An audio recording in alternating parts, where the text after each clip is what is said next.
नमस्कार, स्वागत है आपका मैथकल स्टडी चैनल पर। आज हम यूजीसी नेट पेपर 2 विषय हिंदी से संबंधित इकाई 1 के अंतर्गत हिंदी भाषा प्रयोग के विविध रूप का अध्ययन करेंगे और इसके अंतर्गत हम बोली, मानक भाषा, राजभाषा, राष्ट्रभाषा और इससे अलग भी जो संपर्क भाषा है और हिंदी और उसकी संवैधानिक स्थिति, इन सभी को डिस्कस करेंगे। आज ये हिंदी भाषा प्रयोग के अंतर्गत आज डिस्कस करने वाले हैं काफ़ी कुछ, और ये इम्पोर्टेंट भी है। बोली वैसे भी हम पहले भी डिस्कस कर चुके हैं, तो बोली पर ज़्यादा ना ध्यान देते हुए, लेकिन बाकी राजभाषा और राष्ट्रभाषा के अंतर और उस सभी को ध्यान देंगे। बिल्कुल जो इम्पोर्टेंट टॉपिक्स हैं सभी डिस्कस करेंगे। तो आज हम बात करेंगे हिंदी भाषा प्रयोग के विविध रूप। तो सबसे पहले जिन्होंने अभी तक क्लासेस अटेंड नहीं की हैं तो वो प्लेलिस्ट में जाकर सभी वीडियोस देख सकते हैं। सभी लेक्चर जो पहले हो चुके हैं इसी हिंदी से संबंधित वो देख सकते हैं, और पेपर 1 से संबंधित भी एक प्लेलिस्ट अलग होगी। उसमें आप लोग जो अपने टॉपिक वाइज जो भी आपको टॉपिक देखना हो वहाँ आपको मिल जाएगा। तो चलिए शुरू करते हैं आज की क्लास। तो सबसे पहले है बोली की परिभाषा। तो बोली है क्या?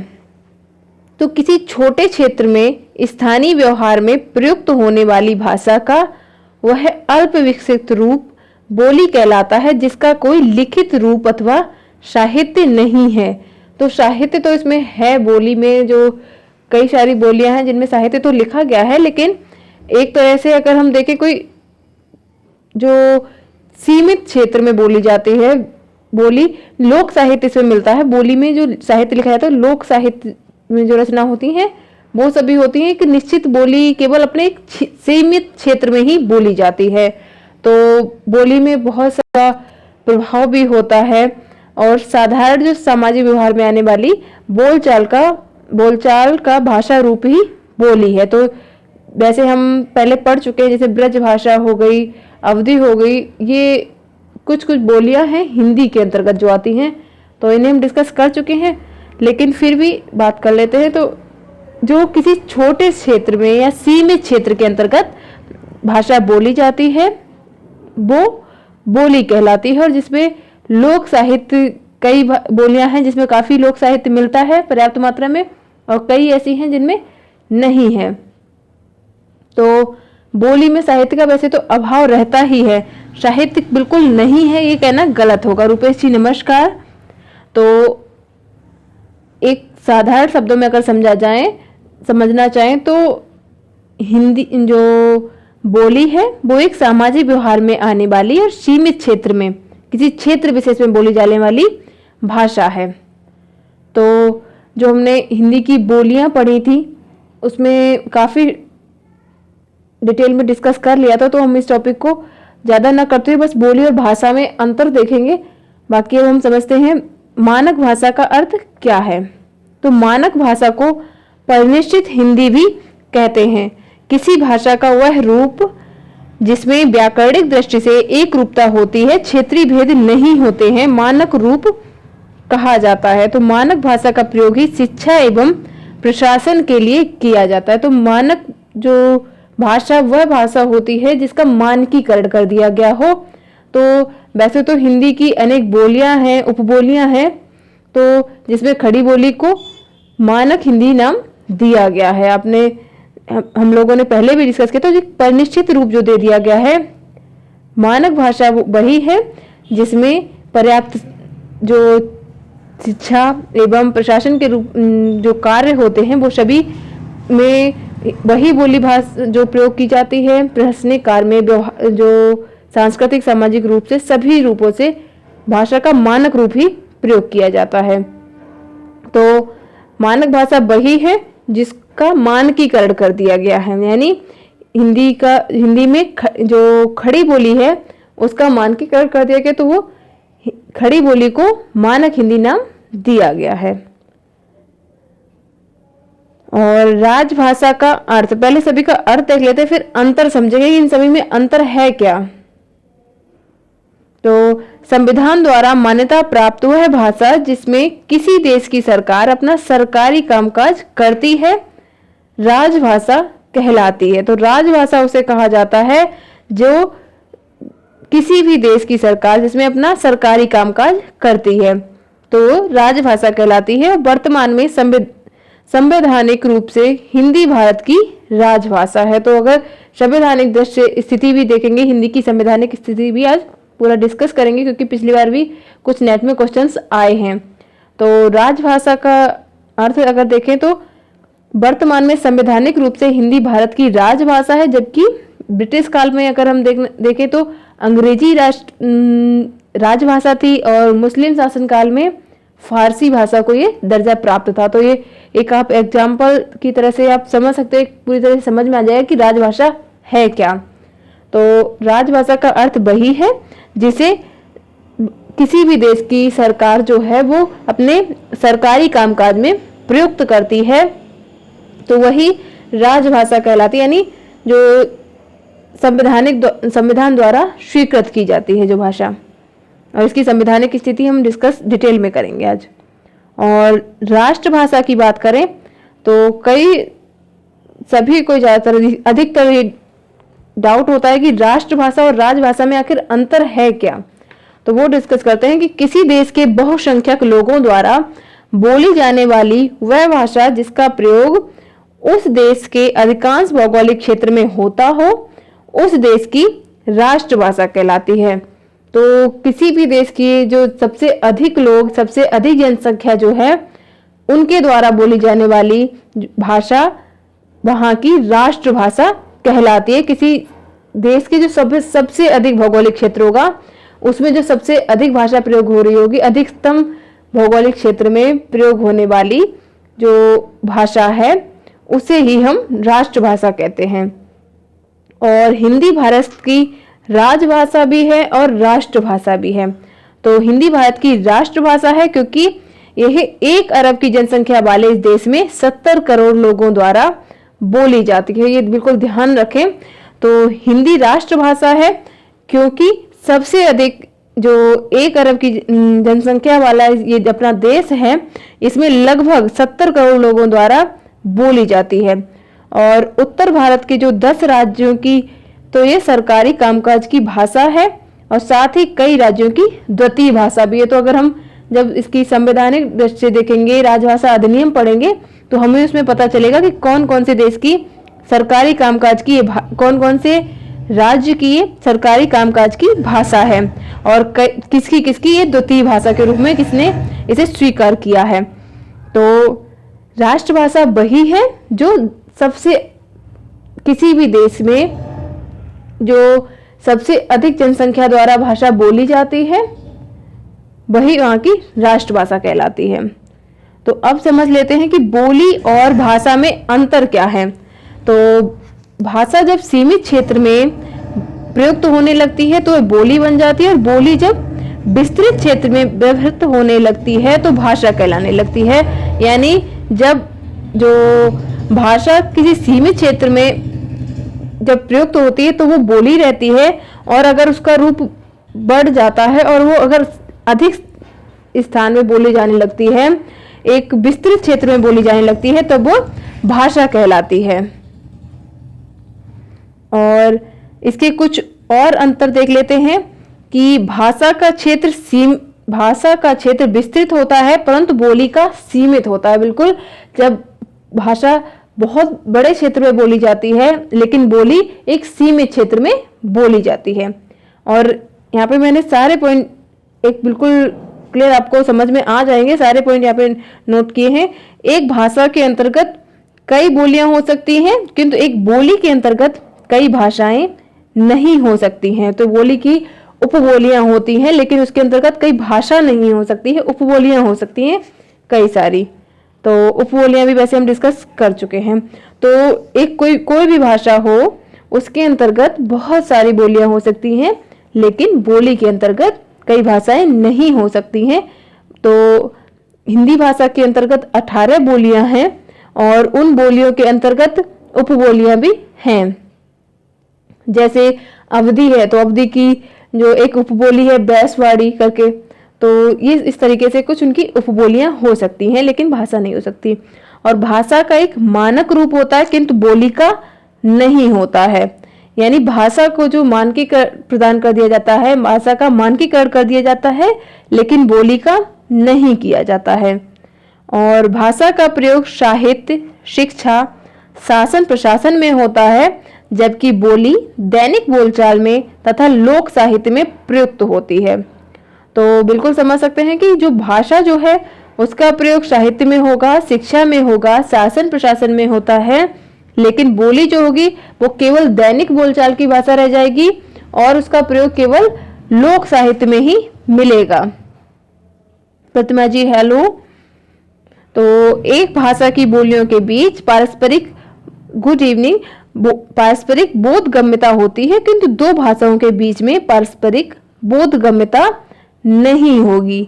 यानी कुछ जो एक बोली भाषा की बोलियों के बीच पारस्परिक बोधगम्यता होगी। जैसे कि एक भाषा की बोलियां हैं तो उसमें कुछ न कुछ एक संबंध जरूर होगा, लेकिन अगर दो भाषाएं अलग अलग ले ली जाएं कि जैसे हिंदी हो गई और तमिल हो गई, तो इनके बीच कोई बिल्कुल समानताएं नहीं होंगी, बिल्कुल ये सिमिलर होंगी ही नहीं।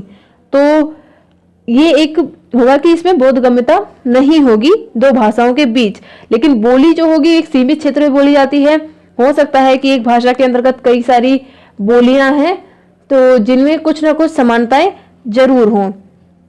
तो इसी तरीके से अगर हम इसे देखें बोली को, तो उसके अंतर्गत समानताएं होंगी लेकिन भाषा के अंतर्गत नहीं होंगी। भाषा जो हिंदी है जो उत्तर भारत की है, दक्षिण भारत में द्रविड़ जो बोली जाएगी, जो वहां पे तमिल बोली जा सकती है, तो वो जो भाषा है उसके अंतर्गत और हिंदी के अंतर्गत अगर हम समानता करने की कोशिश करें तो बिल्कुल नहीं हो सकती है। कन्नड़ हिंदी को अगर समानता देखना चाहे तो बिल्कुल नहीं मिलेगी कुछ भी। तो ये होता है कि दो भाषाओं के बीच बोधगम्यता नहीं होती है। जैसे कन्नौजी बोलने वाला व्यक्ति है तो उसको अवधी को और अवधी बोलने वाला कन्नौजी को बिल्कुल समझ सकता है, क्योंकि ये एक ही भाषा की दो बोलियां हैं। लेकिन अगर हिंदी बोलने वाला तमिल को समझना चाहे तो तमिल बोलने वाला हिंदी को समझना चाहे तो बिल्कुल नहीं समझ सकता है। ये बोधगम्यता नहीं होगी। तो अब बात करते हैं राजभाषा और राष्ट्रभाषा में अंतर क्या क्या है। तो राजभाषा और राष्ट्रभाषा मैंने समझा दिया है, तो अब इसके अंतर्गत इनका अंतर क्या है वो भी देख लेते हैं। तो राजभाषा संविधान द्वारा स्वीकृत सरकारी कामकाज की भाषा होती है, किंतु राष्ट्रभाषा का संविधान से कोई संबंध नहीं है। तो जो राजभाषा है वो संविधान द्वारा स्वीकृत कर ली गई है, सरकारी कामकाज में प्रयुक्त होती है और संवैधानिक उसे स्थिति प्रदान कर दी गई है। लेकिन राष्ट्रभाषा का संविधान से संबंध नहीं है, उसका देश की जनता से संबंध है, देश की जनसंख्या से संबंध है। और राष्ट्रभाषा देश के बहुसंख्यक लोगों की भाषा होती है, जबकि राजभाषा के लिए ये आवश्यक नहीं है। तो बिल्कुल जो राष्ट्रभाषा होगी वो देश के अधिकतर लोगों द्वारा बोली जाती है, तो वही उसकी राष्ट्रभाषा हो जाती है। लेकिन राजभाषा के लिए ऐसा कोई एक पैरामीटर नहीं है, उसके लिए ये कोई सीमित नहीं कह सकते हैं कि वो अधिकतर लोगों के द्वारा बोली ही जाती होगी। और राष्ट्रभाषा देश में बोली जाने वाली भाषा ही हो सकती है, किंतु राजभाषा के लिए आवश्यक नहीं है। ये बिल्कुल ध्यान रखने वाला पॉइंट है कि जो राष्ट्रभाषा होगी वो वही भाषा होगी जो देश में बोली जाती है, और जो राजभाषा है वो उस भाषा से अलग भी हो सकती है। यानी सरकारी कामकाज की भाषा या संविधान जिसे स्वीकृत प्रदान करेगा तो जरूरी नहीं है कि वो जो देश में बोली ही जा रही हो।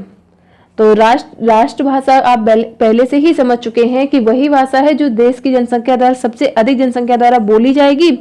तो अगर जनसंख्या द्वारा बोली जा रही है तो जाहिर सी बात है कि वो देश में बोली जा रही है भाषा।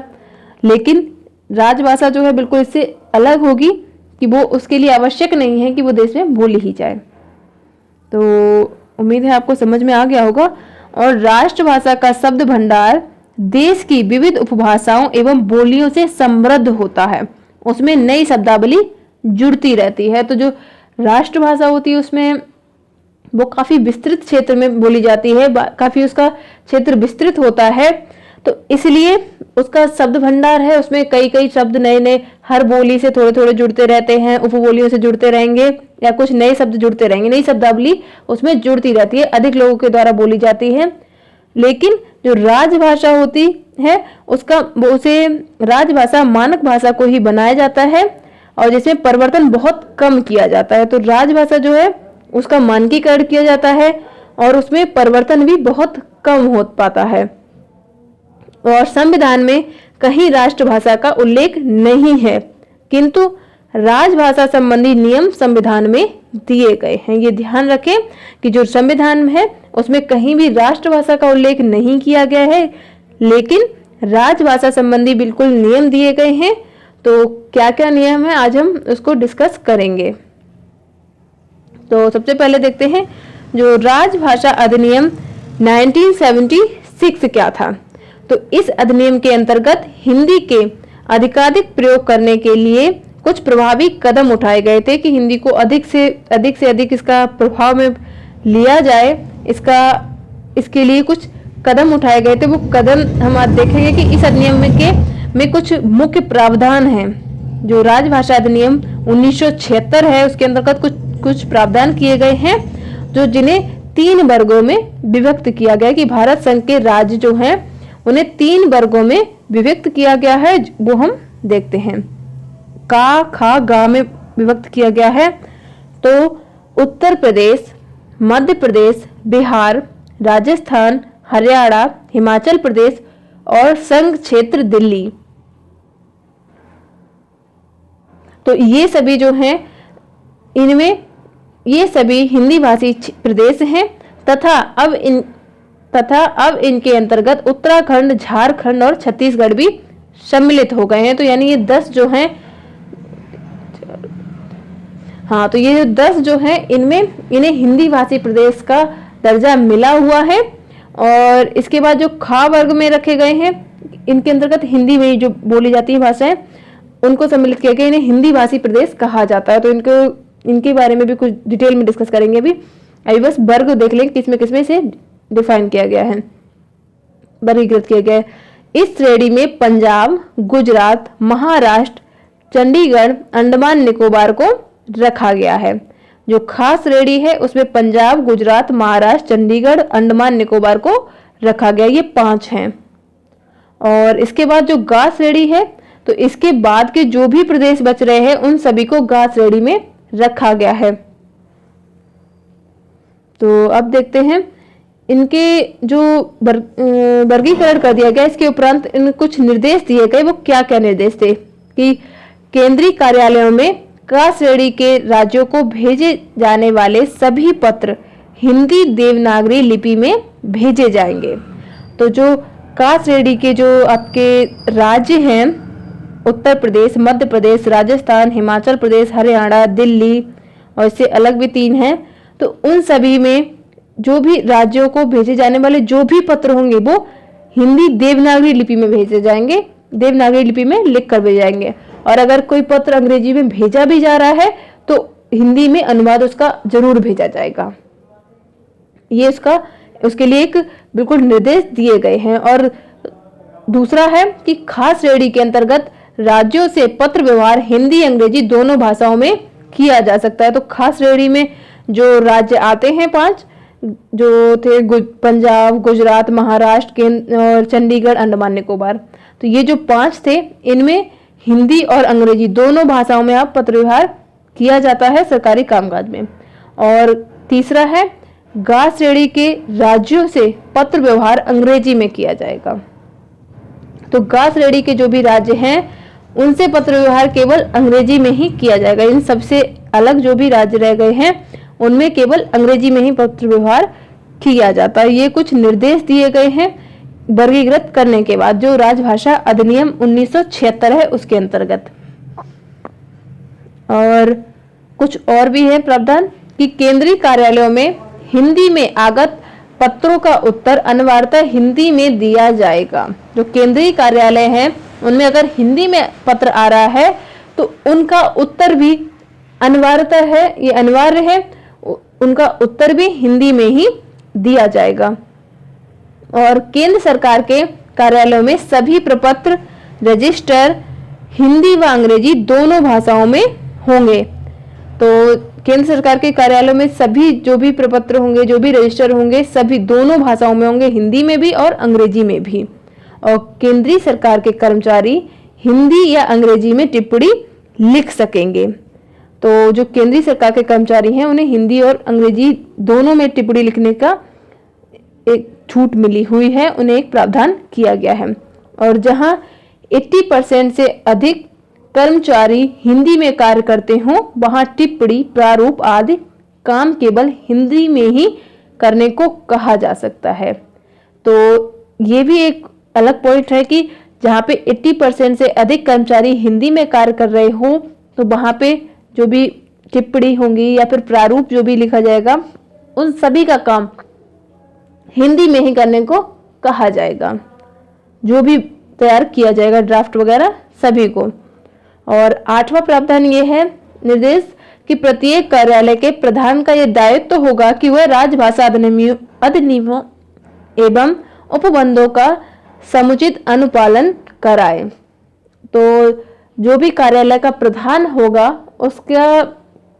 उसका ये दायित्व होगा कि उसके कार्यालय में राजभाषा अधिनियम के जो भी उपबंध हैं, जो भी निर्देश हैं, उसका अनुपालन किया जा रहा हो, उसको ये बात ध्यान रखनी होगी। तो ये कुछ से राजभाषा से संबंधित राजभाषा अधिनियम, जो कि राजभाषा अधिनियम 1976 कहा जाता है, जिसमें हिंदी का अधिक से अधिक प्रयोग करने के लिए कुछ प्रभावी कदम उठाए गए थे, वो थे। अब हम बात करते हैं राजभाषा हिंदी की संवैधानिक स्थिति। तो संवैधानिक स्थिति के अंतर्गत कि संविधान द्वारा स्वीकृत सरकारी कामकाज की भाषा राजभाषा कहलाती है। तो राजभाषा उसी भाषा को कहते हैं जिसको संविधान ने स्वीकृति दी है और वो सरकारी कामकाज की भाषा होती है।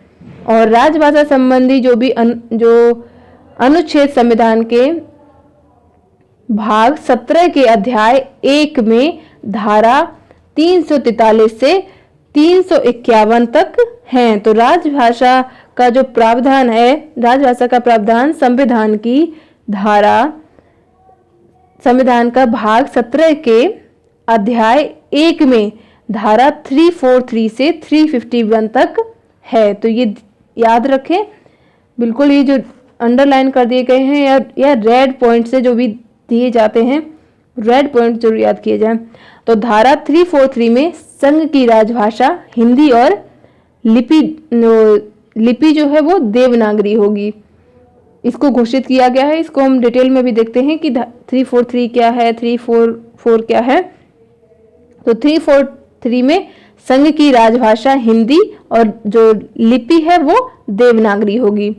और भारतीय संविधान ने 14 सितंबर 1949 को हिंदी को मान्यता दी थी, कि 14 सितंबर 1949 को हिंदी को मान्यता दी थी। इसीलिए 14 सितंबर को हर वर्ष हिंदी दिवस मनाया जाता है। 14 सितंबर को हर वर्ष हिंदी दिवस हमारे देश में मनाया जाता है।